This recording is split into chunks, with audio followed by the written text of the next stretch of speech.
अस्सलाम वालेकुम पाकिस्तान, आप देख रहे हैं एशिया कप के हवाले से स्पेशल ट्रांसमिशन। जीत की सोच में हूँ आपका होस्ट हसन लियाकत। आज एशिया कप का फाइनल हुआ और वो फाइनल एक अजीबो गरीब सा फाइनल हुआ। उसमें भी काफ़ी ज़्यादा रिकॉर्ड बन गए। 50 रन पे पूरी की पूरी श्रीलंका की टीम आउट हो गई। ये वही श्रीलंका की टीम थी जिसने तकरीबन 37 से 38 ओवर्स तक पाकिस्तान की टीम को नॉकआउट किया हुआ था। उसके बाद पाकिस्तान ने कमबैक किया, लेकिन बिलाखिर वो पाकिस्तान से जीते। लेकिन इंडिया के खिलाफ जो आज उन्होंने किया है वो उसके ऊपर आज हम नज़र भी डालेंगे, क्या हुआ क्या नहीं हुआ। इस तमाम तरह इशू पे बात करने के लिए हमारे साथ मौजूद हैं सैयद मोहम्मद अवैस, स्पोर्ट्स एंकर भी हैं और एक्स क्रिकेटर भी हैं। Thank you very much for joining us. इसके साथ साथ कोलंबो से हमारे नुमाइंदे मौजूद हैं जिनकी आज वहाँ पे चांद रात है। कल यहाँ से ये वापस जो है वो हमारे पास होंगे, वहाँ से यहाँ पे आएंगे। अच्छा, आज जो है हसन रज़ा साहब नहीं हमें ज्वाइन कर सके उनकी, क्योंकि वेटरन्स वर्ल्ड कप खेलने के लिए सेम जिस टाइम पे हम आपके साथ मुखातिब है इसी टाइम पे उनकी फ़्लाइट है फ्राम लाहौर टू कराची, तो वो वहाँ पे हैं। हमारी बस विचेज़ उनके साथ और थ्रू आउट इवेंट वो हमारे साथ रहे, उनका बहुत बहुत शुक्रिया। वैसे आज आपसे स्टार्ट करता हूँ कि क्या कुछ हुआ है ये जो श्रीलंका और भारत के मैच में। ये ऐसा मैच है कि जो कि 2 मिनट में ख़त्म हो सकता है, तबसरे में भी बड़ी हैरानगी की बात थी कि अगर हम बात कर रहे थे कि दोनों बेस्ट टीम्स इस वक्त स्क्वाड के अंदर फाइनल्स खेल रही हैं। अनफॉर्चुनेट था कि पाकिस्तान फाइनल्स तक ना पहुंच सका, लेकिन श्रीलंका ये वही टीम है जिसने पाकिस्तान को टफ टाइम दिया था। आपको पता है कि 2-3 बीच में पार्टनरशिप्स अच्छी लगी थी। बड़ा अजीब सा एक मैच था। मैं आपसे ऑफर भी बात कर रहा था कि मैंने कहा कि यार 200 सवा 200 स्कोर होगा तो शायद इंडिया जो उनसे वो चेज़ करने में मुश्किलात हो, क्योंकि स्पिन बॉलिंग ऑप्शन बड़ी तगड़ी है श्रीलंका की। लेकिन सिराज को दाद देनी पड़ेगी। जिस तरीके से सिराज ने in swing and out swing, जो एक प्रॉपर अपना स्विंग फास्ट बॉलर आपको नज़र आता है कि बड़ा कंट्रोल भी था आज, उन्होंने डेंट पहुँचाया। 15 पे अगेंस्ट इनके 6 खिलाड़ी आउट थे, वो मेरा बड़ा एक शौक था मेरे। लेकिन हम बात आज पाकिस्तान टीम की तो करते ही करते हैं, लेकिन श्रीलंका के लिए मैं करना चाहूँगा, क्योंकि बात हो रही थी कि श्रीलंकन टीम श्रीलंकन कंडीशन में बहुत टफ होती है। खास करके कोलंबो बड़ा एक अच्छा हंटिंग ग्राउंड रहा है श्रीलंका के लिए। लेकिन जिस तरीके की परफॉर्मेंस इनकी इस मैच के अंदर रही है, तो वर्ल्ड कप के लिए श्रीलंका को लिटरली खास करके अपने बॉलिंग यूनिट के ऊपर, बैटिंग यूनिट पे भी यहाँ तक के देखना पड़ेगा कि हम लोग किस बैटिंग यूनिट से जाएंगे। आपने कोसाल को बीच में लेके, आपको याद है कि फिर सबसे बड़ा एक इशू हुआ था इनका, जो उनसे त्रिमाने जो स्पिनर हैं अपना, वो खेल नहीं रहे, तिस्काना सॉरी, वो खेल नहीं रहे थे, वो ड्रॉप हुए थे स्क्वाड से फाइनल में। लेकिन जिस तरीके की बैटिंग परफॉर्मेंस थी इनकी, वो भी आप इतनी बुरी तरीके से एक्सपोज हुए इन जैसे विकेट्स के ऊपर जहाँ पर इतना सपोर्ट फास्ट बॉलर्स को मिलता नहीं है। तो आई गेस ये बड़ा एक शौक था मेरे लिए भी श्रीलंकन टीम के लिए। औरंगजेब, आप वहीं पे थे, मैच कवर कर रहे थे, ये अचानक से हो क्या गया? पिच जो है वो डिफरेंट बिहेव कर रही थी इंडिया की दफ़ा, लेकिन जब श्रीलंका बैटिंग कर रहा था तो एक फिट सिराज का और बुमराह का बॉल जो है वो सीम भी हो रहा था, स्विंग भी हो रहा था, और इस तरह लग रहा था कि श्रीलंकन बैटर्स जो है बिल्कुल बेबस नज़र आ रहे थे इंडिया के सामने। देखिए, बिल्कुल तारीफ करनी पड़ेगी इंडियन टीम की, जिस तरह की उन्होंने बॉलिंग की है, जिस तरह स्पेशली सिराज ने बॉलिंग की है। लेकिन मैं आपको आपस से पर्दा 2-3 चीज़ों में ले जाऊंगा। ये मुझे आज थोड़े से जो है ना शक व शुबहात भी हो गए हैं, क्योंकि जिस तरह श्रीलंकन टीम ने बैटिंग की और जब 15 पे 6 आउट हो गए थे तो जय शाह साहब ने $50,000 का इनाम कर दिया कि जो ग्राउंड स्टाफ है उनकी बड़ी ज़बरदस्त कारकर्दगी रही इस पूरे टूर्नामेंट में, तो उनके लिए $50,000। और फिर सबसे हैरानगी वाली बात जो है कि बॉल ठीक है, सीम पे गिर रहा था, स्विंग हो रहा था, लेकिन कोई अनइवन बाउंस नहीं था कि लो रहा था या बहुत ज़्यादा उछल रहा था बॉल, उसको टैकल किया जा सकता था। अगर 8-10 ओवर आप ठहर के खेलते तो सिराज का बॉल स्विंग हो रहा था, कोकोबरा बॉल सबको पता है कि 10 से 15 ओवर के बाद जो है वो स्विंग नहीं होता। लेकिन जो भी प्लेयर आ रहा था वो ड्राइव कर रहा था। और सबकी हैरानगी वाली बात यह है कि पहली इनिंग चूंकि 6 बजे खत्म होनी थी और 6 बजे एग्जैक्ट जो है 6:10 पे बारिश स्टार्ट हुई और बारिश इतनी तेज शुरू हुई कि अभी तक वो रुकी नहीं है, यानी जिस स्पीड से लगी हुई थी उसी स्पीड के साथ अभी तक जारी है। तो ऐसा लग रहा था कि श्रीलंकन टीम जो है वो बहुत जल्दी में, और फिर जिस तरह वो 50 पे आउट हुए और 9वें नंबर तक जो भी प्लेयर आ रहा था वो ड्राइव खेल रहा था। और रोहित शर्मा की जो फील्ड प्लेसमेंट थी, जब वो 4 आउट हो गए तो उन्होंने थर्ड मैन को ऊपर ला के जो मिड ऑफ का प्लेयर था उसको भी हटा दिया ताकि वो ड्राइव पे जाए और आउट हो। और जो भी प्लेयर आ रहा था वो ड्राइव खेल रहा था। और जिस तरह आपने देखा कि 15 ओवर्स के अंदर अंदर टीम जो है वो आउट हो गई, तो इससे शकुबो शुबहात जो है वो जन्म जरूर लेते हैं। ये तो आप सीधा सीधा इल्जाम लगा रहे हैं श्रीलंकन बोर्ड पे कि उन्होंने शायद मैच दे दिया इंडिया को। मैं इल्जाम नहीं डाला हूँ, मैं शक्कू का शुबहात है। 6:10 पे बारिश शुरू हुई है, अभी तक बारिश रुकी नहीं है। अगर श्रीलंका 50 ओवर पूरा खेल लेता, इवन 40 ओवर खेल लेता, 200-250 रन होता, तो ये मैच पूरा नहीं होना था। क्योंकि बारिश जो बारिश हो रही है वो अभी तक हो रही है, जो 6 बजे के करीब लगी थी और बड़ी हैवी रेन हुई है। तो मुझे लगता नहीं था कि अगर श्रीलंका 40-50 ओवर खेल लेता, 30-35 ओवर खेल लेता तो ये मैच पूरा हो पाता। ये तो कभी कभार क्रिकेट पे बैड डे होता है, लेकिन जिस तरह औरंगजेब ने बात की कि शुबहात तो उनको हैं, तो क्या आपको भी कुछ इस तरह के शुबात हैं इस मैच के ऊपर?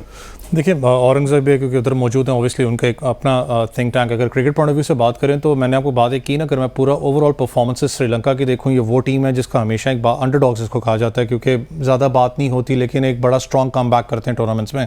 पिछले एशिया कप में भी आपको याद हो T20 जो एशिया कप ये जीते थे, उसके अंदर परफॉर्मेंसेस सबके सामने है। श्रीलंका को कोई रेट नहीं करा था कि फाइनल्स जीत गए। स्क्वाड में चेंजेस हुई, कोसाल को लेके आए, वो राइट चेंजेस थी क्योंकि आपका बैट्समैन परफॉर्म नहीं कर रहे थे। मैंने जिसका तिस्काना क्योंकि इंजर्ड हो गया, आपने उनको भी अपना रिप्लेसमेंट यहाँ पर की। बॉलिंग यूनिट पे बात करें, उनको वहाँ पर भी हर्ट हुआ क्योंकि उनके प्रीमियम फास्ट बॉलर्स आपको पता है वो इन फॉर्म नहीं थे, इंजर्ड थे, उनसे अपना सारी प्लेसमेंट्स वहाँ पर चेंज की गई। लेकिन जिस तरीके से आज जब मैच स्टार्ट हुआ, पहले मैंने जैसे बताया ना, कोई टॉस बड़ा मैटर फिर कर रहा था कोलंबो में, क्योंकि बारिश 60% आज, आई गेस औरंगजेब पे 60% आज बारिश के चांसेस थे कोलंबो में। कल भी जो अपना जो रिजर्व डे था उसमें भी बारिश के चांसेस थे। तो मेरे जहन में था कि शायद जो भी टीम टॉस जीतेगी पहले वो कोशिश करेगी पहले मैं बैटिंग करूँ, दूसरे नंबर पे बॉलिंग करना चाहूँ, क्योंकि डकवर्थ कहीं ना कहीं आपको रोल प्ले कर जाता है बीच में। फिर दूसरा एक इशू आता है डकवर्थ के अंदर, आपको पता है कि जैसे पाकिस्तान का 1 रन का गैप पड़ा, आपने मैच हारा ही है ना, 1 रन का गैप आई गेस डकवर्थ पे पड़ा था, तो ये चीज़ें बीच में आती हैं। लेकिन जिस तरीके से एक्सपोज हुई है श्रीलंका की बैटिंग, इनकी बात बिल्कुल ठीक है। अगर आप पूरी प्लेसमेंट्स उनकी देख लें, जो मैं बात कर रहा था कि आप जिस वक्त ड्राइव भी कर रहे होते हो, आप कोशिश करते हो कि मैं लाइट हैंड से खेलूँ, मैं ज़्यादा उसको बॉल के ऊपर ज़्यादा ज़ोर से ना जाऊँ, जो कि हार्ड हिट होती है बॉल की, फील्डर पर प्रॉपर तरीके से कैच, या तो मैं जो सा गैप में खेलूँ फील्डर की तरफ ज़्यादा ना जा सके बॉल, या मैं जो सा, क्योंकि ज़्यादातर जो तेज़ बैट्समैन होते हैं वो यही करते हैं कि लेफ्ट हैंड अगर फील्डर है, अपना राइट हैंड फील्डर है, लेफ्ट उसका वीक होता है तो लेफ्ट की तरफ खेलते हैं ताकि 2 रन वो इजीली ले सकें, जिन्होंने पाकिस्तान टीम के खिलाफ भी किया था। आपने देखा था बड़ा डेडिकेट तरीके से खेल रहे थे, कोशिश कर रहे थे कि हम 2-2 स्कोर लें। लेकिन आज बिल्कुल डिफरेंट टीम नजर आई है मुझे श्रीलंका। मुझे समझ में नहीं आ रही थी कि मेंडिस भी मौजूद हैं, जिस तरीके की फॉर्म में वो आ रहे थे, तो आपको पता है वो परफॉर्म करते हुए हैं बैटिंग के अंदर।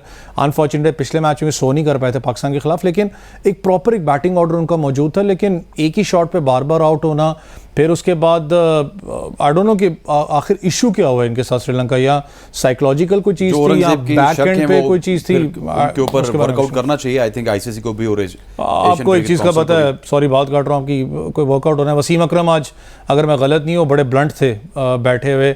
अगर आप 10 स्टार स्पोर्ट्स के ऊपर बैठ के आप BCCI और ICC को रगड़ सकते हैं तो बड़ी बात है। वसीम ने बातें बहुत अच्छी की हैं यहाँ पर, क्योंकि देखें जिस तरीके का ये पूरा टूर्नामेंट गया, मैं आपसे ऑफेयर भी बात कर रहा था, एक चीज़ तो जो भी मैच का हुआ सिनेरियो वो एक अलग सिस्टम है, लेकिन अगर आप पूरे टूर्नामेंट को उठा के देखें अब तो समझ में भी आती है कि आपने जानबूझ के पाकिस्तान को डेंट पहुंचाने के लिए ये मामलात किए थे। चाहे वो बारिश वाला सिस्टम था, आपको पता था कि क्या होगा, गेट मनी से पाकिस्तान को काफ़ी नुकसान हुआ होगा, ऑब्वियसली अभी रिपोर्ट आएगी तो पता लगेगा आपको।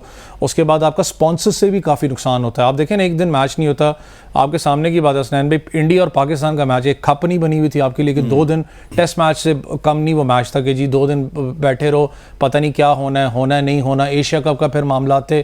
सबसे बड़ी चीज़ इस वक्त जो क्रिटिसिज्म श्रीलंकन क्रिकेट बोर्ड को भी हो रहा है, आप ट्वीट इस वक्त देख लें, लोग ट्वीट भी करें, जो पाकिस्तान वर्सेस श्रीलंका का मैच था, लोग इस बारे में लिटरली पाकिस्तान क्रिकेट बोर्ड से सवाल पूछते हैं कि अगर ठीक है इंडिया यहाँ पर नहीं आ रही, सारे मामलात मुझे समझ में आते हैं, श्रीलंका को इशू क्या था पाकिस्तान में खेलते हुए? पाकिस्तान वर्सेस श्रीलंका का मैच यहाँ पर हो नहीं सकता था खेलने के लिए, आपने वो भी वहाँ पर करवाया। फिर बारिश वाला सिनेरियो बीच में आया।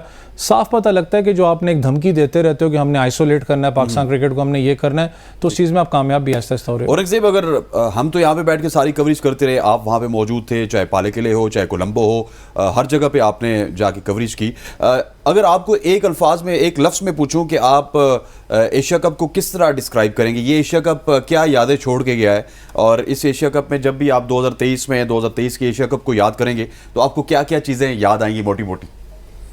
मैं एक लाइन में आपको नहीं बताऊंगा, थोड़ी सी डिटेल बहुत सारी। जब से ये एशिया कप शुरू हुआ है, पहले आपका हाइब्रिड मॉडल का पता नहीं था कि वो होगा नहीं होगा। फिर नजम सेठी साहब ने बहुत ज्यादा कोशिश की, जय साहब सब मिले, वो मिल नहीं सके थे।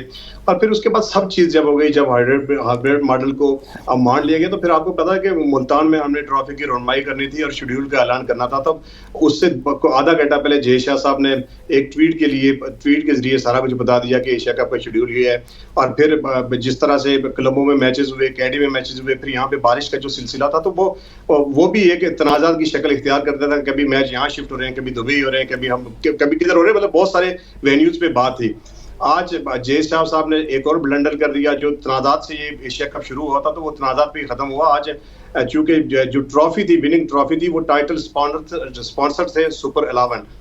तो उनके ऑनर जो है वो यहाँ पे आए हुए थे और उनके एग्रीमेंट में ये चीज शामिल थी कि उन्होंने trophy man of the series की हो चाहे विनिंग ट्रॉफी हो, तो वो जो ऑनर आए हुए थे, जो सीईओ आए हुए थे सुपर 11 के, उन्होंने जो है वो टीम को हैंड ओवर करनी थी और वहां पे उनको नहीं बुलाया गया, जय शाह साहब को बुलाया गया। तो उन्होंने भी बड़े तहफ़्ज़ात का इज़हार किया, सख्त नाराजगी का इज़हार किया और हो सकता है वो जय शाह साहब को सू भी कर दे। अच्छा, और इसके अलावा बारिशें आपको नहीं याद आई औरंगजेब? बारिशें इधर हो रहा है, अम्बन टोटा हो रहा है, दुबई हो रहा है।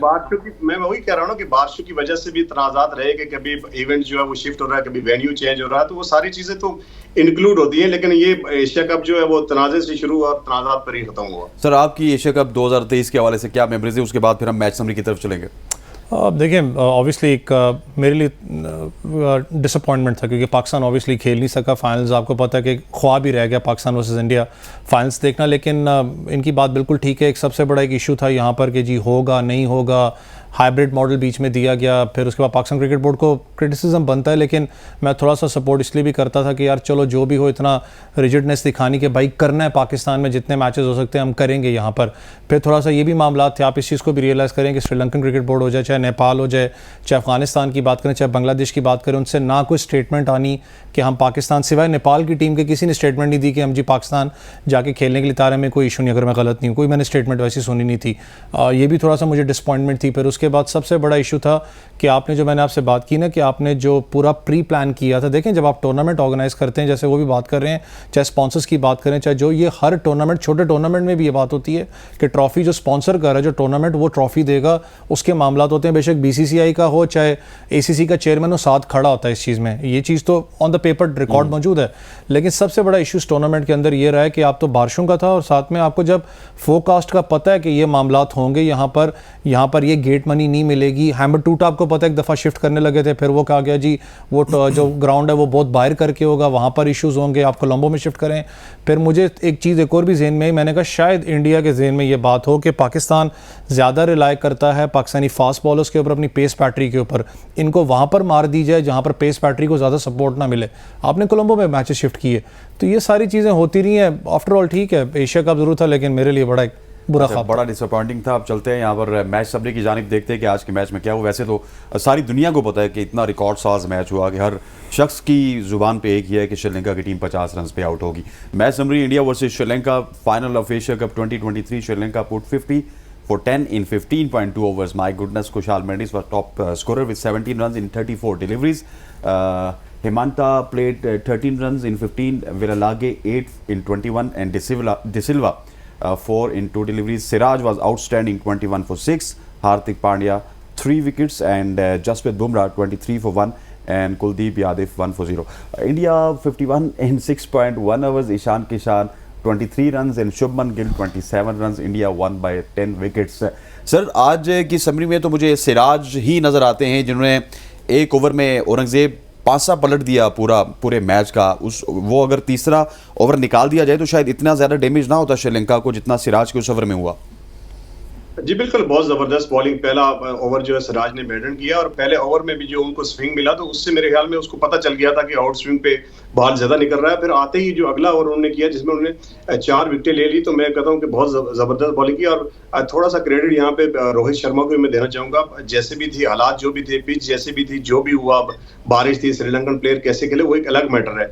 लेकिन जब सिराज एक एंड से बॉलिंग कर रहे थे, दूसरे एंड से जसप्रीत बुमराह को कोई हाथ स्विंग जो है वो नहीं मिल रही थी, तो उन्होंने जब चेंज किया हार्दिक पांड्या को, तो एक ही ओवर हार्दिक पांड्या ने डाला। तो जब रोहित शर्मा ने देखा कि ये इस एंड से बॉल जो स्विंग नहीं हो रहा, तो फिर उन्होंने एक ओवर कुलदीप यादव से करा के दूसरे एंड पे वापस लेके आए हार्दिक पांड्या को, और हार्दिक पांड्या ने आते ही 3 प्लेयर को आउट कर दिया। तो ये जो ट्रिकी बॉलिंग चेंज होती है, जैसे हम बाबर आजम को कहते हैं कि वो ट्रिक जो है सीखते नहीं है, स्पिनर लगाते हैं तो स्पिनर ही लगा देते हैं। तो थिंकिंग जो थी रोहित शर्मा की वो भी बड़ी जबरदस्त थी। और फिर जिस तरह से ओपनिंग के लिए वो खुद नहीं है, ईशान किशन को भेज दिया। एक तो यंगस्टर थे, वर्ल्ड कप के लिए वो तजर्बात भी कर रहे हैं, और दूसरा थोड़ा सा रोहित शर्मा पे अपना भी प्रेशर था इस वर्ल्ड कप में, इस एशिया कप में। उन्हें ज्यादा रन किए नहीं, एक तो 50s उनकी जरूर है, तो वो भी उनको था कि शायद हो सकता है मैं जल्दी आउट हो जाऊं तो एक एक्स्ट्रा प्रेशर पड़ जाएगा। तो ये बड़ी स्मार्ट किस्म की थिंकिंग थी रोहित शर्मा की आज पूरे मैच में। अच्छा, रोहित की स्मार्ट थिंकिंग थी, ठीक है इन्होंने, और ये स्मार्ट थिंकिंग हमारे कैप्टन में क्यों नहीं आती? हम जब देखते हैं कि लेट्स सपोज नसीम शाह को या शाहीन शाह अफरीदी को विकेट्स मिल रहे होते थे, तो एकदम से शादाब खान आ जाते थे या फिर इफ्तिखार आ जाते थे या फिर सलमान अली आगा। वो बाबर आजम ना कहीं ना कहीं एडजस्ट करने की कोशिश करते थे कि प्रेशर बना हो तो शायद इसकी ओवर निकल जाएँ या ये भी विकेट ले जाए। तो ये थिंकिंग जो है एज ए कैप्टन कब जो है ना थोड़ा सा इंप्रूव करेंगे हमारे बाबर आजम? देखिए हसनैन भाई, हमेशा से कैप्टन जब एक फास्ट बॉलर अपना, खास करके फास्ट पेस बैटरी की मैं बात करता हूँ, जैसे ये बात कर रहे हैं कि जब पेस बैटरी आपकी विकेट्स ले रही होती है, दैट मीन्स के जो कोऑर्डिनेशन कैप्टन की और बॉलर की आपस में लगी रहती है कि तुम्हें स्विंग मिल रहा है, तुम्हें एयर स्विंग मिल रहा है या पिच से तुम्हें कोई सपोर्ट मिल रही है, नहीं मिल रही। अगर बाबर आजम के पूरा टेन्योर को मैं उठा के देखूँ, देखिए बैटिंग पे ऑब्वियसली मैं उनके कोई ऑब्जेक्शन लगा सकता, one of the best batsman है दुनिया के। हमेशा एक वो कहते हैं ना, बॉलर या बैट्समैन बड़ा वो होता है जो अपने बल्ले से जवाब देता है, वो देते हुए आए हैं। कैप्टनसी पे अगर आऊँ तो आप अगर पूरे रिकॉर्ड भी, अगर आप हाईलाइट्स भी निकाल के देख लें, वो कितनी दफ़ा जाके बॉलर से बात करते हैं। कभी आपने देखा उनको बात करते हुए?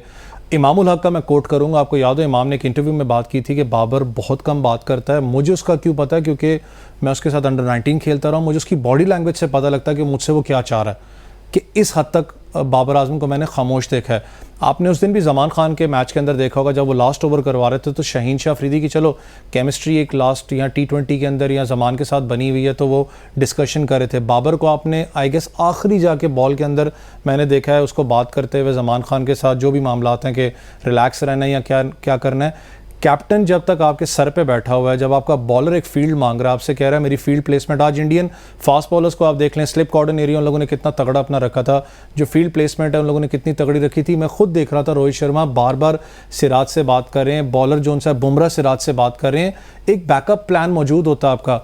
आपका मसला ये है कि सिर्फ रिजवान बात करते हैं, मैंने देखा है जिनको रिजवान को भी खामोश बड़ा बहुत दफ़ा देखा करवा दिया जाता है। उसके बाद मैंने देखा है कि हारिस थोड़ा बहुत बात करते हैं, शहीन बात कर लेते हैं। उसके अलावा मैंने कभी नहीं देखा बाबर आजम को भाग के बॉलर के पास जाएं, क्या इशू है, क्या मामला है। अगर आप एक साइड पे खड़े हो कि अगर आप के ज़हन में वो बात चल रही हो कि जी अपना अब क्या होगा, मैं किस रिप्लेसमेंट को यहाँ पर लेके आऊँ, क्या ना लेके आऊँ। पिछले मैच में भी आपने बाबर आजम को देखा होगा कि फ्रस्ट्रेशन उनकी चेहरे पे नज़र आ रही थी आपको। यहाँ पर फिर देखें, ठीक है क्रिकेट अपनी जगह है, मुल्क अपनी जगह है, लेकिन महेंद्र सिंह धोनी आपके सामने सबसे बड़ा एग्जाम्पल था। कोई भी सिचुएशन थी, जितना रिलैक्स मैंने MS धोनी को देखा है क्रिकेट वर्ल्ड के अंदर, मैंने किसी कप्तान को नहीं देखा। वो बड़ा आखिरी टाइम तक थिंक टैंक को करते रहते थे, मैंने करना क्या, वो डिस्कशन करते रहते थे। बाबर, जब तक कम्युनिकेशन स्किल्स नहीं होंगी आप ऐसे ही मार खाते रहेंगे।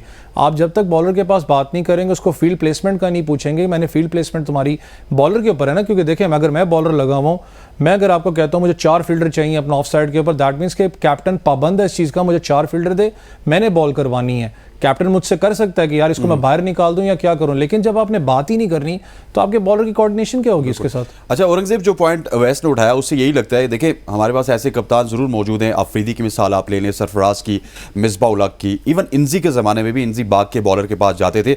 अफरीदी तो बहुत ही ज़्यादा, अफरीदी की कैप्टनसी में हमें यही चीज़ अच्छी लगती थी कि वो फील्ड में बड़े एग्रेसिव होते थे, एनर्जेटिक होते थे। हालांकि वो कोई इतने अच्छे कप्तान पाकिस्तान के लिए साबित नहीं हुए, लेकिन वो एनर्जी बाबर आजम में लैक कर रही है, कम्युनिकेशन लैक कर रही है। लेकिन ये चीज़ें, तमाम तर चीज़ें हम डिस्कस करते रहें, अब आवाम को इस वजह से समझ आ रही है कि एक बड़े इवेंट में हमें शिकस्त हुई है। अगर ये पहले समझ आ जाती है तो शायद उनकी कोई ग्रूमिंग कर लेते। एट 11th आवर में हम कप्तान तो बदला नहीं सकते, तो बाबर आजम को हिमसेल्फ एज ए कैप्टन क्या क्या इंप्रूवमेंट करना होगी? देखिए, एक ही गलती बाबर आजम जब से कैप्टन बने गलती करते हुए आ रहे हैं कि जब वो वनडे खेलने जाते हैं तो वो ये दिमाग में ये सोच के जाते हैं कि मैंने 50 ओवर जो है वो पूरी बॉलिंग करनी है, फील्डिंग करनी है। वो सिचुएशन के हिसाब से बॉलिंग चेंज नहीं करते। यानी अगर 20 पे 4 आउट हो गए, 25 पे 4 आउट हो गए, श्रीलंका के 2021 में हमने 64 पे 4 आउट कर दिए थे, फिर हमने रन चेज करा दिए, कैंडी का ले ले, बहुत सारे और मैचेस हैं। तो बाबर आजम ये सोच के खेलते हैं कि बस अब 4 ही आउट हो गए, मैं अपने बॉलर्स को चेंज कर दूं, अब मुझे 30 ओवर के बाद लगाना है, 40 ओवर के बाद लगाना है। ये जो उनकी थिंकिंग है ये किसी की समझ में नहीं आई, क्योंकि एक ही तरह के हम 4, 5, 6 मैच हार गए। देखें आज का मैच ही ले लें, रोहित शर्मा ने जो है वो 15 ओवर में से सिर्फ 1 ओवर कुलदीप यादव को दिया, और वो सिर्फ इसलिए दिया कि हार्दिक पांड्या के उन्हें एंड चेंज कराया, और कंटिन्यू बॉलिंग की 7 ओवर सिराज ने। हालांकि प्रेस कॉन्फ्रेंस में उनसे सवाल भी हुआ कि सिराज जो है बहुत अच्छी बॉलिंग कर रहे थे, एक आधा और उनको दे देते, एक रिकॉर्ड बन जाता शायद एशिया कप में इतनी विकेट किसने ली थी अगर वो 7 ले लेते। तो उन्होंने कहा कि दिल तो मेरा भी था और सिराज का भी दिल था कि वो 1 ओवर फेंक दे, लेकिन जो ट्रेनर है, जो कोचेज हैं, उनके बहुत सारे मैसेज आ रहे थे कि इनको चेंज किया जाए। यानी अभी रोहित शर्मा जो है हिमसेल्फ वो बॉलिंग चेंज करने के चक्कर में नहीं थे। तो ये जो बाबर आजम जो गलती कर रहे हैं कि जब टीम प्रेशर में आ जाती है, यानी अपने 3-4 आउट कर दिए तो फिर उसके बाद औरंगजेब यहाँ पे ये सवाल पैदा होता है कि जिस तरह वहाँ पे ट्रेनर जो है सिराज को रोक सकते हैं, तो यहाँ पे कम से कम हमारी जो मैनेजमेंट है, हमारे जो कोचिंग स्टाफ है, इतनी ज़्यादा ये फीसेस लेते हैं, ये बाबर आजम को कुछ नहीं समझाते होंगे कि आप जो मिडल के ओवर्स हैं इनमें आप स्पिन डिपार्टमेंट आपका कमज़ोर है, आपके डिसीजंस अच्छे नहीं होते, ये भी तो कुछ ग्रूम करते होंगे, इनकी भी तो जॉब है, सिर्फ बाबर आजम का कसूर तो नहीं है इसमें। बिल्कुल आप सही कह रहे हैं। और बॉलर्स जो है वो, जैसे मेरे भाई ने अभी थोड़ी देर पहले बात की कि वो अपनी फील्ड सर्किट है, फिर शाहीन शाह अफरीदी हैं, रिजवान है, सीनियर प्लेयर हैं, उनको ये पता होना चाहिए आखिरी मैच जब हम आ रहे हैं तो यकीन माने जो मीडिया बॉक्स में बैठे सारे जर्नलिस्ट जो चीख रहे थे कि आपको 1 रन बचाना है और आपने सिर्फ 5 फील्डर दायरे के बाहर रखे, 4 फील्डर दायरे के अंदर रखे। तो ये फील्ड प्लेसमेंट तो किसी को भी, अगर बाबर आजम को ये समझ नहीं है तो कोई भी बता सकता है, बाहर से मैसेज जा सकता है, कोच खुद ग्राउंड के अंदर जा सकता है, कोई मसला नहीं है। मुझे समझ नहीं आ रहा कि क्या थिंकिंग है, या तो फिर बाबर आजम को उन्होंने फ्री हैंड दिया हुआ है कि जो मर्जी वो करें। पर ये है कि बाबर आजम को बहुत ज्यादा कुछ सीखने की जरूरत है, और स्पेशली ये जो 50 ओवर का सोच के वो मैदान में आ जाते हैं तो ये उनको सोचने की जरूरत है, क्योंकि टीमें जैसे आज आपने देखा कि वो 1 ओवर में 4 आउट हो गए थे, तो फिर 15 ओवर के अंदर अंदर ही उन्होंने सारी टीम आउट कर दी। ये हम नहीं कर पा रहे हैं। ठीक, अफगानिस्तान के खिलाफ भी हमारा एक मैच इसी तरह। बिल्कुल औरंगजेब, आपकी तरफ भी आएंगे, वैस की तरफ भी आएंगे। यहाँ पर वक्त हुआ चाहता है एक शॉर्ट सी कमर्शियल ब्रेक का, ब्रेक लेते हैं, वापस आते हैं, फिर नजर डालेंगे मोस्ट विकेट्स किसकी है, मोस्ट रन किसके हैं, और फिर उसी श्रीलंका की कारकर्दगी पर नजर डालेंगे और उस श्रीलंका ने क्या कुछ खास किया जो हमारे खिलाफ वो बिल्कुल हमें नॉकआउट कर रहे थे और इंडिया के खिलाफ वो खुद नॉकआउट हो गए। स्टे विद अस।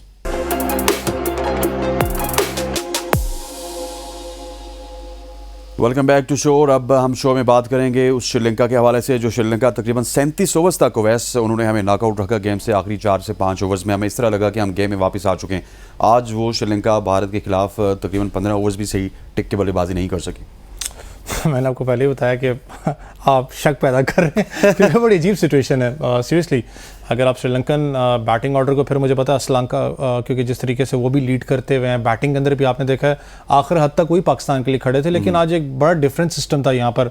अगर मैं कप्तान की बात करूँ श्रीलंका के, तो उनका एक बयान था यहाँ पर कि मैं श्रीलंका का कप्तान ज़रूर हूँ, लेकिन मैं श्रीलंका की जो बैटिंग ऑर्डर हैं, lead from the front zone सा, वो पूरी टीम यूनिट नज़र आती है, खाली मैं लीड फ्रॉम द फ्रंट नहीं करता, मैंने पूरी टीम को लेके चलना है। तो भाई आज आपकी टीम किधर गई थी, क्या आपकी प्लानिंग थी यहाँ पर, आपके कोचेस जो बाहर बैठे हैं, आपका एग्जीक्यूशन प्लान यहाँ पर क्या था? देखें, जब आपके 16 पे 4 या आपने जब जिस वक्त 1 ओवर के अंदर आपको पूरा डेंट पहुँचा है, उसके बाद आपकी स्ट्रैटेजी क्या थी यहाँ पर? आपके ठीक है डकवर्थ लुईस आपके दिमाग में था, लेकिन आपके दिमाग में ये भी तो था कि हमने पूरे 40 या 50 ओवर खेलने हैं। फिर आपके पास बैट्समैन मिडिल ऑर्डर के अंदर इतने मौजूद हैं श्रीलंकन टीम में जो कि बड़ी अच्छी प्लेसमेंट करके ग्राफ्ट कर सकते हैं इनिंग्स को। मेंडिस ने भी किया था, श्रीलंका ने भी किया है, पाकिस्तान के खिलाफ आपने देखी हैं वो चीज़ें सारी, पिछले टूर्नामेंट के मैचेस में भी आपने देखी हैं। लेकिन आज बिल्कुल डिफरेंट यहाँ पर थी, लेकिन ऑब्वियसली इंडियन टीम को आपको अप्रिशिएट करना पड़ेगा। जो टीम पाकिस्तान के खिलाफ इतना आउटस्टैंडिंग परफॉर्म कर सकती है, तो इससे ये शुकूक शुबात तो पैदा होते हैं कि कुछ मैच में गड़बड़ थी, या फिर ये शुकूक शुबात पैदा होते हैं कि हमारी टीम में तो कोई दमखम मौजूद नहीं। अगर कुछ अच्छी क्वालिटी की स्पिन बॉलिंग हमारे सामने आ जाए, चाहे वो अफगानिस्तान हो चाहे वो श्रीलंका हो, तो हम फिर कोलैप्स कर जाएंगे। देखिए, रोहित शर्मा ने भी प्रेस कॉन्फ्रेंस में एक बात कही है कि मैं सरप्राइज हुआ। उन्होंने ये मेंशन किया कि मैं ये इस पे नहीं जाऊंगा कि उन्होंने बैटिंग कैसी की, लेकिन मैं सरप्राइज हुआ। उनका कहने का मतलब यही था कि जिस तरह की श्रीलंका ने आज बैटिंग की है, मैं सरप्राइज जरूर हुआ हूँ। तो पाकिस्तान ने अच्छी क्रिकेट नहीं खेली, चूंकि इंडिया के खिलाफ जो हम मैच खा रहे हैं बहुत बड़ा मैच हार गए मेरे ख्याल में। उसके बाद जो हमें सेटबैक लगा, फिर हमारे जो मैन प्लेयर थे वो भी इंजर्ड हो गए, लेकिन फिर भी पाकिस्तान को श्रीलंका जैसी टीम के साथ मुकाबला करना चाहिए था। स्पिनर जितने भी अच्छे हों, आपने भी एक्सपीरियंस टीम में, आप भी सारी जिंदगी स्पिनर को खेलते हैं, फिर आपने टेस्ट मैचेस खेले हैं यहाँ पे, आपने अफगानिस्तान की सीरीज खेली है, आपने लंका प्रीमियर लीग खेली है। इससे पहले आपसे जब बाबर से सवाल किया गया तो उन्होंने कहा था कि होम कंडीशन ही लगती है क्योंकि जितनी क्रिकेट हम खेल सकें। तो फिर मेरे ख्याल में रहता कोई नहीं है, एज ए प्रोफेशनल आपको ये सारा कुछ करना होता है। फिर ये एक्सक्यूज नहीं दे सकते आपके स्पिनर ने बहुत अच्छी बॉलिंग की थी, फास्ट बॉलर ने अच्छी कर दी थी, और ये एक्सक्यूज भी नहीं है जब इतनी बड़ी टीम है, नंबर 1 टीम है, कि हमारा एक बॉलर इंजर्ड हो गया है, 2 इंजर्ड हो गए तो हम हार गए। मेरे ख्याल में जो भी अवेलेबल सोर्सेज थे पाकिस्तान के पास, फास्ट बॉलर थे, उन्हें यूटिलाइज सही तरीके से नहीं किया गया, और कहीं ना कहीं बाबर आजम की कैप्टनी जो है उस पर सवालिया निशान जरूर है।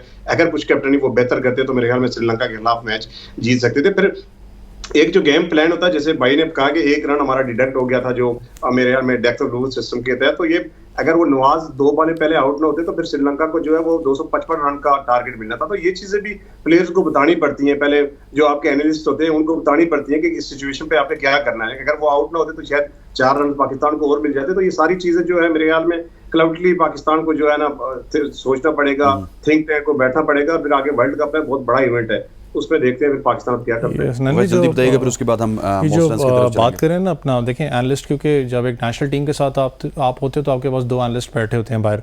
जो आपने बाबर आजम की बात कर रहे थे, या बॉलर को जब आपने एग्जीक्यूट करना है, बॉलर किस प्लान के तहत आपने बॉलर को लेके आना है। देखें लोग तनकीद करते हैं, शादाब खान का चलो मसला ही है, साफ सी बात है, जब आप इतने लिमिटेड ओवर क्रिकेट खेलोगे, जब आप इतने लॉन्ग स्पेल्स नहीं करवाओगे तो ये हालात आपके होते हैं। आपने बहुत लिमिटेड ओवर्स क्रिकेट खेली है, जब आपको एक्सपोज हो रहे हो 50 ओवर्स के अंदर।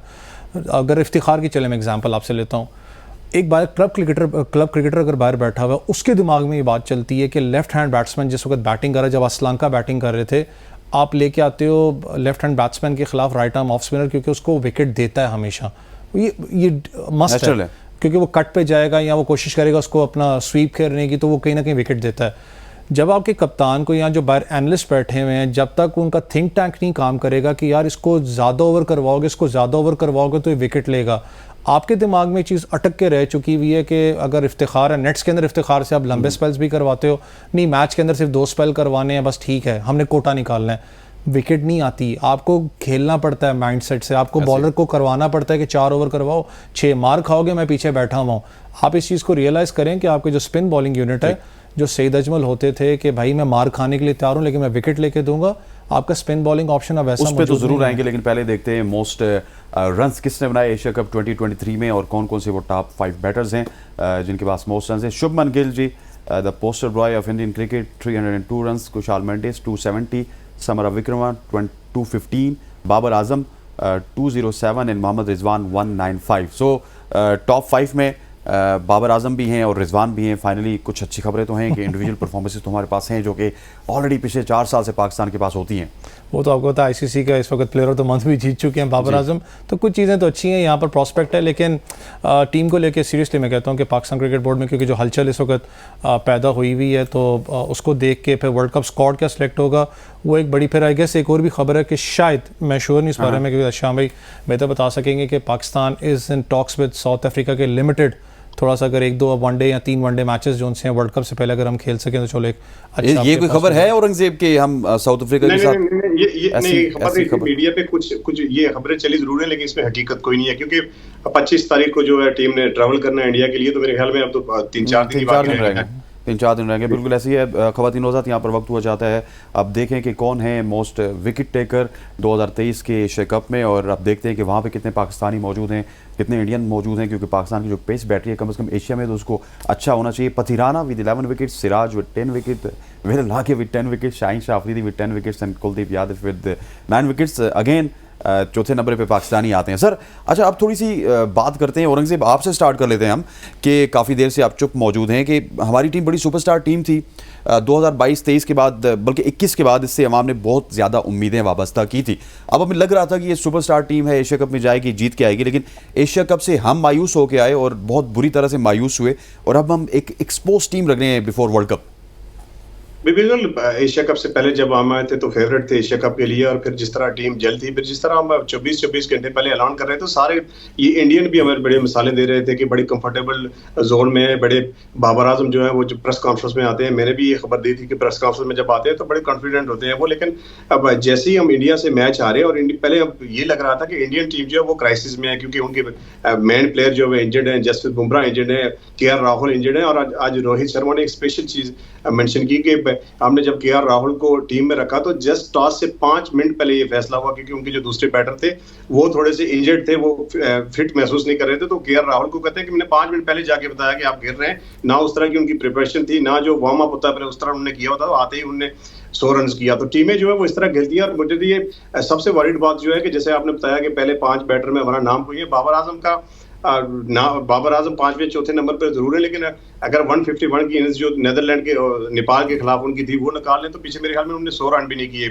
इसी तरह शाहीन शाह अफरीदी जरूर है, लेकिन शाहीन शाह अफरीदी ने कोई इम्पैक्ट नहीं डाला, क्योंकि शाहीन शाह अफरीदी जब पहले 2-3 ओवर में विकेटें ले लेते हैं या 4 ओवर में विकेटें लेते हैं, तो उसके बाद जाके फिर पाकिस्तान अपनी गिरफ्त मजबूत कर लेता है। जब शाहीन शाह अफरीदी को पहले 2-3 ओवर में विकेट ना मिले तो फिर वो फ्रस्ट्रेट हो जाते हैं और फिर उस तरह की बॉलिंग नहीं करते। तो मेरे ख्याल में पाकिस्तानी टीम जो बहुत ज्यादा जल नजर आ रही थी, बहुत ज्यादा मजबूत नजर आ रही थी कि एशिया कप की फेवरेट है, उतनी ज्यादा ये बिखर गई है। और अब जैसे मिसाइल चल रहे हैं, आपके मेन बॉलर जो हैं नसीम शाह वो बाहर हो गए हैं, फिर और बहुत सारी इतलात हैं कि आपका जो ओपनिंग स्लॉट है उसमें फखर जमान पे बहुत ज्यादा बातें हो रही हैं। मिडिल ऑर्डर आपको नहीं पता कि कौन होगा, स्पिनर्स के अगेंस्ट कौन अच्छा खेलेगा। फिर आपको एक नसीम शाह की जो रिप्लेसमेंट है उस पर बहुत ज्यादा बातें हो रही हैं। जमान खान है, हसन अली जो है वो है, फिर शाहनवाज दानी है। तो मेरे ख्याल में पाकिस्तानी टीम जो है वो मुकम्मल तौर पर बिखर गई है। और फिर सबसे खतरनाक बात जो है ड्रेसिंग रूम में जो आपस में गर्मा गर्मी हुई है, उसके बाद तनाज़ात बहुत ज़्यादा हो गए हैं। फिर बाबर आजम जब से यहाँ से गए हैं उस वक्त से उन्होंने कोई ट्वीट नहीं किया, किसी मीडिया पे नहीं आए, कोई देखने को नहीं मिले। तो मेरे ख्याल में ये काफ़ी पाकिस्तान के लिए वॉरिड है। जी हाँ। अच्छा, इंडिया की टीम जब एशिया कप में गई तो वो इस तरह लग रहा था कि ये डाउन एंड आउट है, कॉम्बिनेशन नहीं बन रहा। आयरलैंड के खिलाफ खेले, वेस्ट इंडीज़ के खिलाफ खेले, just for the winning momentum. Pakistan की टीम अदर एंड, जिस तरह मैंने औरंगजेब को बोला कि वो सुपरस्टार टीम गई थी, अब इंडिया की टीम कम्पैक्ट लग रही है। ओपनर्स उनके कम्पैक्ट लग रहे हैं, मिडिल ऑर्डर उनका कम्पैक्ट है, स्पिनर डिपार्टमेंट में उनका कुलदीप बड़ा अच्छा है, फिर रविंद्रा जडेजा उनको अच्छा परफॉर्म करके दे रहे हैं। पेसर्स भी उनके पास मौजूद है, पेसर्स का बैकअप मोहम्मद शामी है उनके पास, जो कि पीछे अभी बैठ रहा है और सारे मैच देख रहा है। सो पाकिस्तान टीम की अगर बात की जाए तो एक नसीम शाह इंजर हो गया और उसके बाद बैकअप का हमें पता ही नहीं कि कौन होगा कौन नहीं होगा। देखें, ये हमेशा से एक ऐसा टॉपिक है जो कि ना ख़त्म होने वाला है। बैकअप प्लेयर आपका कहाँ से आता है? हमेशा आपका हाई परफॉर्मेंस सेंटर आपको बैकअप प्लेयर तो नहीं देता, आपको अंडर 19 कैटेगरी आपका बैकअप प्लेयर देती है। राहुल द्रविड़ अंडर 19 के कैप्टन कोच थे, इंडियन नेशनल टीम में आए। आज आप देखें 6 से 7 लड़के उनके नेशनल टीम अंडर 19 के लड़के आगे कैरी ऑन कर रहे हैं। बैकअप प्लेयर हमेशा आपका अंडर 19 में बनता है। आज आपसे भी, दूसरे भाई से भी, या जो भी है, मैं हमेशा ही सवाल करता हूँ, ख़बर आती उड़ती कि जी नेशनल हाई परफॉर्मेंस सेंटर में टॉल फास्ट बॉलर्स का जी कैंप एक लग गया, उसमें 50-60 लड़के बुलाए हैं। पेस बैटरी का 150 का बॉलर निकलता है, उसको अपना कट ऑफ करके 10 लड़के जी बाकी रह गए हैं जी, 10 लड़कों को हम ट्रेन करेंगे एनसीए से। क्या उसके बाद उसकी खबर आती है कि किधर गए लड़के? स्पिन बॉलिंग ऑप्शन के अंदर जहाँ पर अंडर 19 पे आप लड़कों को तैयार करते हैं, आप जैसे फास्ट बॉलर्स की बात करें ना, आपका ज़्यादा रोला स्पिन बॉलर्स का है। आज आप कहते हो सुफियान को उठा के ले जाएं, जो एक लड़का जो अपना चाइना मैन बॉलर है, उसके बाद अपना मेहरान मुमताज़ को चलें, फिर आप चाइना मैन फैसल अकरम की बात करते हैं। यार फैसल अकरम है, चाहे सुफियान है, ठीक है डोमेस्टिक में परफॉर्म करें लड़के, उन्होंने अंडर 19 पाकिस्तान भी रिप्रेजेंट कर लिया, लेकिन क्या वो रेडी हैं पाकिस्तान कैटेगरी के लिए? क्या उन्होंने इतने ज़्यादा डोमेस्टिक मैचेस खेले हैं? सबसे बड़ा इशू, चलें अब आप कुलदीप यादव की बात करें। जमान की बात करें, जमान ने क्या डोमेस्टिक खेला? देखें, जमान खान की बात करता हूँ। जमान खान हमारे साथ काम है, उसका काम भी करता रहा हूँ, सारे मामलात हैं। जमान का बहुत अच्छा फास्ट बॉलर है, लीथल फास्ट बॉलर है, लेकिन आप एक चीज़ रियलाइज़ करें कि जमान खान जो है उसने बहुत ज़्यादा लिमिटेड ओवर्स क्रिकेट खेली है। 50 ओवर्स एक डिफरेंट कैटेगरी है। आप इस चीज़ को क्यों नहीं रियलाइज़ करते कि जिस वक्त कायद आज़म ट्रॉफी आप खेलते हैं, आप जिस वक्त आप बेशक 50 ओवर की गेम खेलते हो, लीग क्रिकेट, कायद आज़म ट्रॉफी एक और गेम प्लान है, इंटरनेशनल कोई और गेम प्लान है।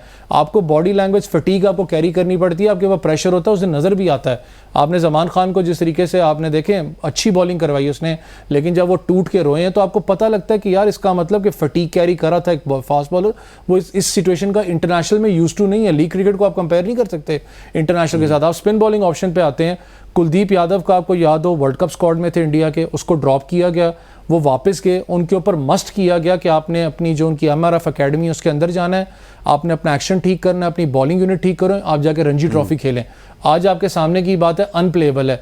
आप मुझे बता दें, बाबर आजम है, चाहे क्या नाम है, शादाब खान है, कितने आपके फर्स्ट क्लास मैचेस पिछले साल बाबर आजम खेले हैं? सर अभी तो नहीं खेल रहे शादाब खान, लेकिन जब टीम से बाहर होंगे यही शादाब खान आएंगे, फर्स्ट क्लास खेलेंगे। मुझे सुन लें, ये फर्स्ट क्लास खेलेंगे, परफॉर्म करेंगे और फिर बताएंगे जी कि हमारी परफॉर्मेंस इसने, लेकिन हमें पाकिस्तान टीम में सेलेक्ट नहीं किया जाता। इस हवाले से बात करेंगे। यहाँ पर वक्त हुआ चाहता है एक शॉर्ट सी कमर्शियल ब्रेक का। स्टे विद अस।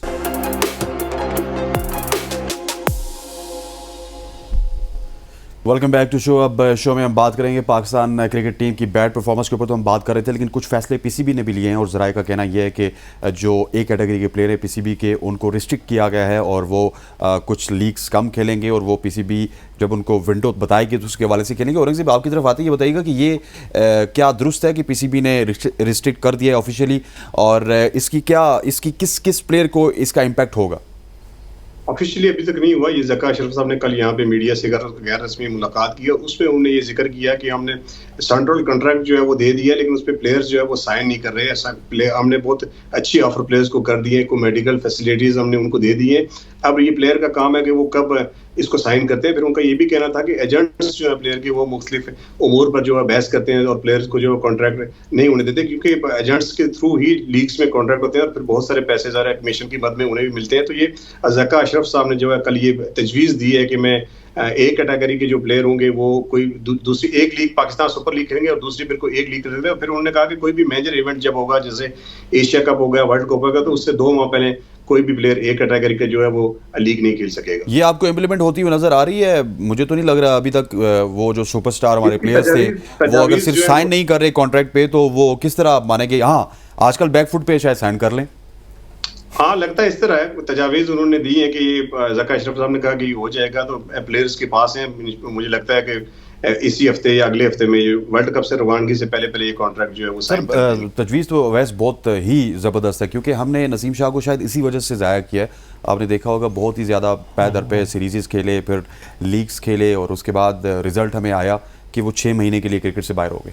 आपकी बात बड़ी मजे की थी, बैकफुट पे तो शायद साइन कर दें, लेकिन इसमें सर होता है ना, देखिए ये क्रिकेटर की साइकी है, हमने भी क्रिकेट खेली है ना। जब आप बैकफुट पे होते हैं ना, तो आप अपनी नेचुरल गेम से हट के टुक टुक करना स्टार्ट करते हैं, किसी तरह स्टे विकेट पे करना चाहते हैं। तो ये क्रिकेटर हैं, कर सकते हैं। देखिए 2 चीज़ें यहाँ पर, क्योंकि एक तो ऑब्वियसली फाइनेंसेस भी इसमें इन्वॉल्व होते हैं। फिर आपने क्योंकि लीग के अंदर अब अनफॉर्चुनेट है इतने ज़्यादा पैसे हो चुके हैं कि ज़्यादातर लोग जो उनसे खाली पाकिस्तान या आप न्यूजीलैंड के प्लेयर्स को देख लें, आप कितने प्लेयर्स इंग्लैंड के प्लेयर्स को देख लें, वो अपनी नेशनल ड्यूटी छोड़ के कहते हैं जी हम लीग खेलने के लिए तैयार हैं। लेकिन अगर आप इंडिया की एग्जांपल ले लें, आप उठा के एग्जांपल ले लें ऑस्ट्रेलियन क्रिकेट बोर्ड की ले लें, तो उनका एक रूल है कि आप दुनिया में सिर्फ 2 लीग्स खेल सकते हो। उससे ज़्यादा है कि इंडिया का तो शायद एक ही है कि आप IPL ही खेलते हो, उसके अलावा कोई लीग खेलते नहीं हो। या तो आप अपने प्लेयर्स को इतना ज़्यादा फाइनेंशियली स्ट्रॉन्ग कर दें कि वो कहीं जाने की उनको ज़रूरत ना पड़े। दूसरा, पाकिस्तान सुपर लीग में भी अगर मैं गलत नहीं, आपको पता है काफ़ी, क्योंकि मैं भी सेटअप में मौजूद हूँ, काफ़ी अरसे से बात होती जाती है फ्रेंचाइजर से भी कि यार आप जो सा इसको आप छोड़ दें, ये जो मामलात हैं कि प्लेटिनियम कैटेगरी वगैरह, आप इसको प्लेयर को जो सा जिस तरीके से ऑक्शन होता है उस सेटअप के अंदर चले जाएं, ताकि प्लेयर जो सा वो सेल्फ सस्टेन हो सके, उसके पास ज़्यादा फाइनेंसेस आएँ ताकि वो कहीं और जो सा कहीं और जान। लेकिन ये बहुत अच्छा ऑप्शन होगा कि अगर आप प्लेयर्स को रेस्ट्रिक्ट करते हो 2 लीग्स के लिए। देखिए खाली एक कैटेगरी प्लेयर को ना आप करें ना, नीचे वाले इंसान नहीं, आप BC को भी तो पकड़े ना, क्योंकि कहीं ना कहीं से आप C प्लेयर को भी तो उठा के पाकिस्तान टीम में खिला ही रहे हो ना इस वक्त। उनका भी काम बनता है, क्योंकि प्लेयर जो सा है अपने साथ एक ज़्यादती क्या करता है, हम भी रहे हैं, हम अनफॉर्चुनेट है, हम भी जिस वक्त पैसा नज़र आता है या नज़र आता है कि मुझे अपॉर्चुनिटी पूरी दुनिया के अंदर मिल रही है, मसला ये होता है कि मैं कहता हूँ हाँ मैं इसके यॉर्कशायर के लिए भी खेलूँगा, मैं उधर भी खेलूँगा, मैं USA में भी खेलूँगा, कनाडा भी खेलूँगा, लेकिन मुझे ये चीज़ रियलाइज़ नहीं होती कि मेरी बॉडी कितना प्रेशर सस्टेन कर पाती है।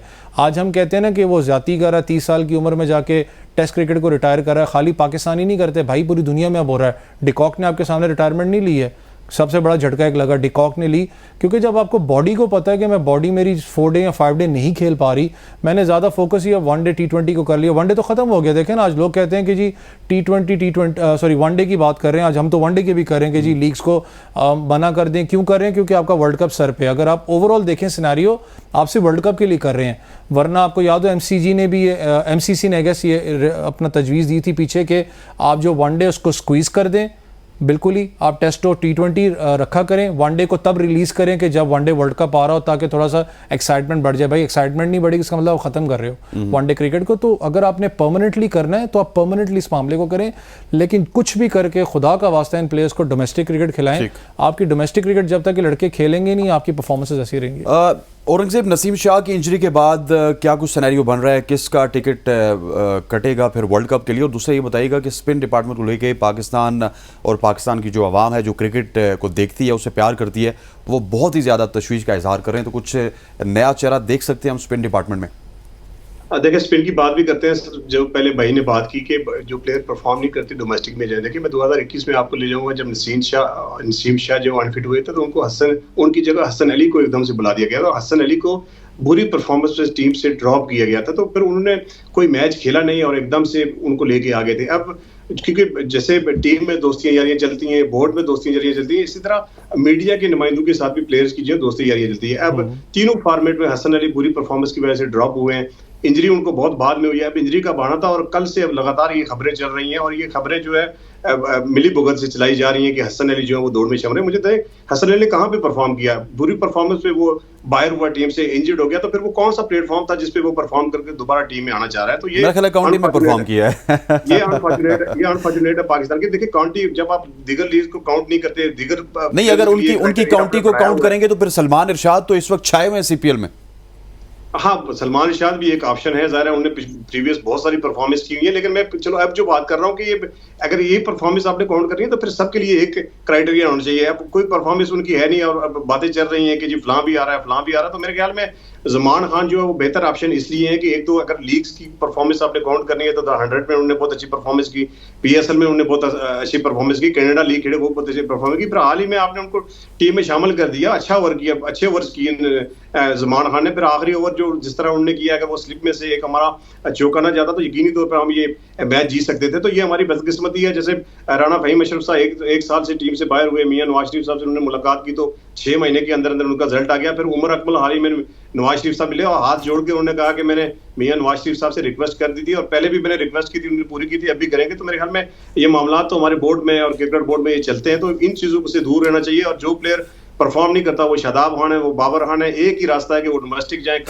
वो शादाब खान है, बाबर खान है, कोई बाबर आजम है, शादाब कोई भी है, नहीं सही, खान का लकब आपने ठीक लगाया, खान का लकब। लेकिन ये है कि रास्ता एक ही है कि आप डोमेस्टिक पे जाएं, वहां पे परफॉर्म करें और फिर टीम में आए। यानी एक अच्छा, स्पिनर्स के हवाले से क्या कुछ खबरें हैं? स्पिन डिपार्टमेंट को हम किस तरह मजबूत करेंगे? उसी शादाब खान के साथ जाएंगे जो कि 70-80 रन श्रीलंका जैसी टीम के खिलाफ भी दे देते हैं। जी बिल्कुल, शादाब खान भी जा रहे हैं, नवाज भी जा रहे हैं। एक चेंजेस जो आज बाबर आजम और जो टीम की बैठक हुई है सिलेक्शन कमेटी की, उसमें ये फैसला हुआ है कि अबरार अहमद को जो है वो स्क्वाड में हो सकता है शामिल किया जाए। इसका ऐलान अगले 1-2 दिन में हो जाएगा, क्योंकि उसामा मीर को भेज दिया गया कि आप जाएं कायदे आजम ट्रॉफी खेलें, और अबरार अहमद को जो कायदे आजम ट्रॉफी खेलने से रोक दिया गया, उन्हें कह दिया गया कि आप केयरफुल रहें थोड़ा सा। तो ये उसामा मीर को हमने क्या किसके लिए रखा हुआ था? कोई नजर उतारने के लिए रखा हुआ था कि सारे दौरे करवा दिए, 2-3 मैचेस खिलवा दिए, फिर बताया जी कि हम वर्ल्ड कप में लेके जाएंगे। नजला शादाब खान पे गिरना चाहिए था, वो गिरा उसामा मीर पे। हालांकि हम ये नहीं कहते कि शादाब खान को निकाला जाए, वो टीम के साथ 3-4 साल से मौजूद हैं, लेकिन उसामा मीर का क्या कसूर है? उन्होंने तो मैच भी नहीं खेला, कुछ बता देना। ये सिमिलर उसी तरह है जिस तरह रिजवान बहुत अच्छा परफॉर्म करते थे, लेकिन सरफराज टीम में थे तो सरफराज की वजह से वो कैप्टन थे, वो आ नहीं सकते थे। तो इसी सेम सिनेरियो इधर ही है, जब शादाब है टीम में, नाइक कैप्टन है, मोहम्मद नवाज है, तो फिर उनका जो खाली नहीं हो रहा, वो जगह खाली नहीं हो रही, वो परफॉर्मेंस तो अच्छी नहीं दे रहे, चूंकि वो नाइक कैप्टन है और बाबर आजम से अच्छे तल्लुकात भी हैं। तो मतलब ये इस वजह से भी किया जा रहा है कि उसामा मीर नहीं होंगे तो मीडिया का प्रेशर थोड़ा सा कम होगा कि शादाब नहीं है तो अबरार का तो शायद कोई नाम ही ना ले, वो तो टेस्ट बॉलर है, उसको साथ लेके जाएंगे, खाना पूरी करेंगे। देखिए यही प्रॉब्लम चल रहा है कि उसे एशिया कप में मौका नहीं दिया गया। अगर एशिया कप में आप खिला देते हैं उसामा मीर को, और उसामा मीर अगर किसी एक आधे मैच में अच्छा परफॉर्म कर देते तो फिर ये सारा प्रेशर शादाब पे आ जाना था, फिर ऑटोमेटिकली आपको शादाब को ड्रॉप करना पड़ा था। तो मेरे ख्याल में ना तो सिलेक्शन कमेटी चाह रही है, ना मैनेजमेंट चाह रही है, ना बाबर आजम चाह रही है कि इतने बड़े इवेंट से पहले ये फैसला किया गया, तो शायद इसलिए उसामा मीर को जगह नहीं देगी और उसे कह दिया गया कि आप जाके कायदे आजम ट्रॉफी खेलें। सर बड़ी मुज़ाहिका खेज बात नहीं है कि एक शख्स को आप पिछले 6-7 महीने से कैरी कर रहे हैं और वो शादाब के बैकअप के तौर पे आप उसको देख रहे हैं और out of nowhere Abrar Ahmed आ गए? ये कोई नई चीज़ नहीं है, बहुत पुरानी चीज़ है। आपको याद हो, देखिए हमें आवाज़ तो उठानी चाहिए। चले मैं भी औरंगजेब से ऑफ द रिकॉर्ड यही बातें कर रहा था कि ये क्यों हुआ, तो उन्होंने कहा ये होता है। मैंने कहा हमें पता है, लेकिन हमने आवाज़ तो उठानी है ना सर। बहुत सी चीज़ें होती हैं जो शायद हम ऑन एयर नहीं कह सकते, लेकिन औरंगजेब भाई जैसे बात कर रहे हैं, चले कोट कर देता हूँ। अमाद भट्ट आपको याद हो, इंग्लैंड औरंगजेब भाई एक दफ़ा लेके गए थे T20 के लिए, बाहर बेंच पे बिठाया, एक ही मैच, अगला मैच आएगा, अगला सीरीज़ आपकी यूएई में थी, उसको ड्रॉप कर दिया स्क्वाड से, कोई पता नहीं क्यों किया। मैं कोई इतना बड़ा फ़ैन नहीं था उस्मान कादिर के, उस्मान कादिर को आपने साथ रखा, वो ऑस्ट्रेलिया बेचारा खेलने लगा था, आपने उसकी ऑस्ट्रेलियन वो नेशनलिटी भी जाने दी, आपने उसको साथ रखा। 12 मैचेस के बाद आप एक मैच देते हो जिसमें वो परफॉर्म करता है, एक और मैच देते हो जिसमें वो परफॉर्म नहीं करता, आपने उसको ड्रॉप कर दिया। ये चीज़ चलती हुई आती है हमारे। उसामा मीर की अगर मैं बात करूं, देखें उस लड़के ने एक तो आपकी जो कायदे आज़म ट्रॉफी है, जो आपका लोकल टूर्नामेंट्स होते हैं उसमें भी परफॉर्म किया है, काउंटी सर्किट में भी किया है, लेकिन सबसे अच्छी चीज़ उसामा मीर के, देखें आपको वो बॉलर चाहिए जो लेग स्पिनर हो, जेन्युइन लेग स्पिनर, जो कि स्पिनर हो आपका। शादाब खान के दिमाग में अगर ये बात आपने बिठा दी है ना कि आप बैटिंग ऑलराउंडर हैं, आप बॉलिंग ऑलराउंडर नहीं है। बैटिंग जब ऑलराउंडर आता है, इसका दिमाग फिर क्या बंदे का होता है कि मैं बैट्समैन हूँ, मैं बॉलर बाद में आता हूँ, मैं बॉलिंग जो है बस वो करवा रहा हूँ, लेकिन मेरा रोल जो है वो बैटिंग का है। उसामा मीर आपके जेन्युइन ऑफ स्पिनर है, अपना लेग स्पिनर है, और जिस तरीके से वो बैटिंग भी करते हैं आपने देखा हुआ है, क्योंकि इंडिया विकेट्स के ऊपर आपको वो बॉलर चाहिए जिसकी बॉल के अंदर जैसा फ्लिपर भी अच्छा करवाए, साथ ही साथ वो ब्रेक अच्छी उसको मिले और हाइट फैक्टर भी, और वो बड़ा ज़बरदस्त चीज़ आपके पास थी। लेकिन मुझे नहीं समझ में आती कि आखिर इब्रार ठीक है, अच्छा बॉलर है, मैजिशियन भी कहते हैं, लेकिन वो टेस्ट मैचेस ज़्यादा खेला हुआ है, फिर उसके बाद वो वनडे फॉर्मेट एक डिफरेंट है, फिर एक बॉलर के साथ आप ज्यादती क्या करते हो, उस लड़के के पास इतना एक्सपीरियंस नहीं होता, आप उठा के उसको मुश्किल तरीन स्टेज जहाँ के वर्ल्ड कप के अंदर आप उठा के लेके जा रहे हो, जहाँ पर आपके सारे के सारे मैचेस ज़्यादा स्पिनिंग ट्रैक के ऊपर हैं और चैलेंजिंग पोजीशन होगी आपके लिए, तो आप प्लेयर के साथ भी ज्यादती करते हो, स्क्वाड में आप रखते नहीं हो, अचानक उसको 2 दिन पहले होश आती है इब्रार साहब आप वर्ल्ड कप खेलने जा रहे हो, तो आप उस लड़के के साथ ज्यादती करते हो। क्रिटिसिज्म करते हैं बाहर बैठ के, लेकिन जो उसके ऊपर प्रेशर जाता है वो शायद लोग समझते नहीं इस चीज़ को। औरंगजेब कुछ कहना चाहते थे आप? मैं बड़ा मजा आया भाई की बातें सुन के, बड़ी लॉजिकल बातें कर रहे हैं और सही मानों में क्रिकेट को जानते हैं। एक नाम शायद ये भूल गए, आमिर जमाल, आपने इंग्लैंड के खिलाफ 2 मैचेस खिलाए थे, मोइन अली जैसा प्लेयर आगे खड़ा था, उसने सर आमिर जमाल की वो परफॉर्मेंस अगर कोई और प्लेयर देता तो वो आज टीम का हिस्सा होता।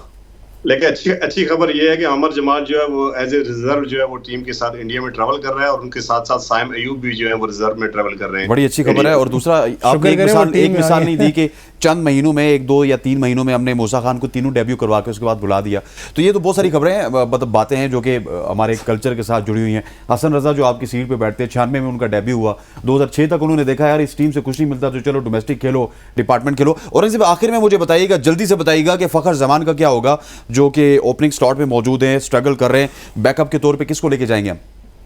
देखिए फखर जमान टीम के साथ जा रहे हैं, उनको ड्रॉप नहीं किया जा रहा है। अब्दुल्ला शफीक भी जा रहे हैं। अब अब्दुल्ला शफीक के नाम पे जो टाइप पड़ गई है मोहम्मद हारिस, और हो सकता है कि आपको सऊद शकील की भी कुर्बानी देनी पड़े, क्योंकि कुछ आज जो मीटिंग हुई है, कुछ जो सिलेक्शन कमेटी के मेंबर थे उन्होंने आगा सलमान पे ज्यादा एतमाद किया है, बाबर आजम जो है वो सऊद शकील के साथ गए हैं, तो मुझे लगता है कि इन दोनों में से किसी एक बाबर आजम आगा सलमान को छोड़ के सऊद शकील के साथ गए हैं। बाबर आजम जो है वो सऊद शकील के साथ है, और कुछ जो सिलेक्शन कमेटी के मेंबर हैं उनका ख्याल है कि यार ये तो बहुत बड़ी खबर है कि आगा सलमान को छोड़ के बाबर आजम सऊद शकील के साथ गए। देखिए ऑप्शन उनके पास मौजूद नहीं है ना, क्योंकि वो अब्दुल्ला शफीक मतलब कि अब जो है वो कप्तान बन गए, अब वो कप्तान बन गए कि दोस्त को छोड़ के उन्होंने एक्चुअल जो है ना मेरिट के ऊपर बात की है। जब आप अब्दुल्ला शफीक के साथ जाएंगे तो फिर डेफिनेटली आपको एक प्लेयर और जो है वो ड्रॉप करना पड़ेगा, तो वो ऑप्शन अगर फखर जमान को आप ड्रॉप नहीं करते तो फिर मिडिल ऑर्डर में यही बचते हैं, तो इनमें से लगता है कि किसी एक को कुर्बानी का बकरा बनाया जाएगा, जैसे जो है उसामा मीर बन गए, लगी जो है Usama Mir. Aurangzeb thank you very much, आपने पूरी एशिया कप की जो ट्रांसमिशन हमारे साथ की, आपका बहुत बहुत शुक्रिया। इंशाल्लाह वर्ल्ड कप में भी आप हमारे साथ मौजूद होंगे, इंशाल्लाह आगे आने वाले दिनों में भी आपको तंग करेंगे, लेकिन आपने लम्हा बलम्हा बड़ा बेहतरीन तरीके से कवर किया, आपका बहुत बहुत शुक्रिया, thank you very much. Awais आपका भी बहुत बहुत शुक्रिया। हसन रजा साहब आज हमारे साथ मौजूद नहीं है, लेकिन वो थ्रू आउट वर्ल्ड कप हमारे साथ, एशिया कप हमारे साथ रहे, और वर्ल्ड कप में भी हमें इन्हीं साथियों का साथ हासिल रहेगा। औरंगजेब हम कोशिश कर रहे हैं कि ये इंडिया से भी आपको जाके कवरेज दें और यहाँ पे हसन रजा भी वापस मौजूद हों, अब देखते हैं। और इसके अलावा मैं अपनी पूरी जो है वो प्रोडक्शन टीम का, टेक्निकल डिपार्टमेंट का उनका शुक्रिया अदा करता हूँ जिन्होंने इस ट्रांसमिशन में हमारा साथ दिया। इंशाल्लाह अब रेगुलर प्रोग्राम में आपसे मुलाकात होगी, तब तक के लिए दीजिए इजाज़त, अल्लाह हाफ़िज़।